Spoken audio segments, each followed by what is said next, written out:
नमस्ते हरे कृष्ण जय राधे गोविंद हरि बोल। আপনারা দেখছেন দা গ্রান্ড দাদু বাড়ির লোকজনের ভিড় দেখেন কত।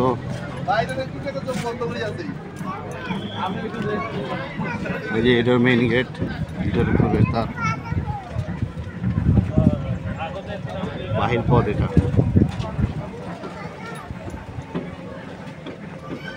হলো এন্ট্রি, অনেক লোকজন ভিতরে, অনেক লোকজন এসেছে,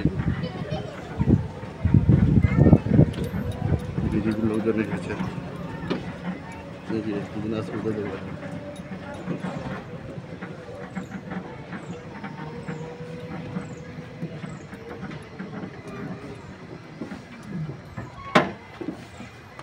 আজকে শুক্রবার, এই যে দেখছেন বাংলাদেশ বর্ডার গার্ড এর অনেক সৈন্যদল এসেছে, আর আমিও আছি, আমি এসেছি একটু সময় দেওয়ার জন্য এখানে। যে দেখছেন দা গ্রান্ড দাদুবাড়ি, দিনাজপুর সদর উপজেলা। সবাই আসবেন।